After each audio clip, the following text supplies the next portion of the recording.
चे सूत्र पाहू आपल्या परीक्षेच्या दृष्टीने. तर चौरस, जर चौरस दिला असेल तर परिमिती 4 गुणिले बाजू, त्याचा एरिया बाजूचा वर्ग किंवा 1/2 कर्णाचा वर्ग. ठीक आहे. जर आयत दिलेला असेल तर परिमिती काढायची असेल तर 2 इन ब्रॅकेट एल प्लस बी, आणि एरिया जर काढायचा असेल म्हणजे क्षेत्रफळ एल इंटू बी.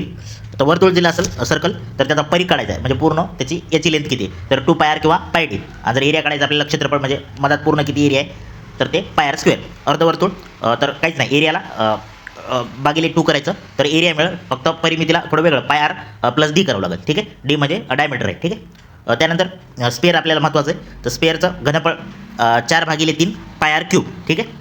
त्याच्यानंतर सिलेंडर पण महत्त्वाचं आहे आपल्यासाठी, तर पाय आर स्क्वेअर एच घनफळ, आणि पृष्ठफळ काढायचं असलं तर 2 pi r in bracket r plus H.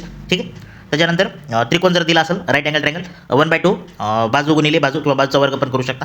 त्यानंतर 1/2 पाया गुणिले उंची असा जर त्रिकोण असेल, विषमभुज म्हणजे त्याच्या तिन्ही साईज तिन्ही याची आणि याची साईज वेगळी असेल तर अर्ध परिमिती पहिल्यांदा काढायची A plus B plus C divided by 2 करायचं, आणि मग ते एस निघाल अर्ध परिमिती निघाल, आणि मग त्यातला हिरोचं सूत्र काढायचं म्हणजे in bracket S A minus S B minus S C करायचं. ठीक आहे. त्यानंतर समभुज त्रिकोण जर दिला असेल तर परिमिती बरोबर 3 गुणिले बाजू, आणि एरिया काढायचा असेल तर त्याचा √3 divided by 4 into side square किंवा बाजूचा वर्ग, आणि जर हाईट काढायची असेल ही म्हणजे मधली तर √3/2 इंटू बाजू म्हणजे साईड्स. ठीक आहे. तर याच्यातले सर्वात महत्त्वाचे जर पाहायला गेलं तर एक चौरसाचं पाठ करणं महत्त्वाचं आहे, वर्तुळ, त्याच्यानंतर गोल, सिलेंडर आणि त्रिकोण. ठीक आहे. Thank you so much.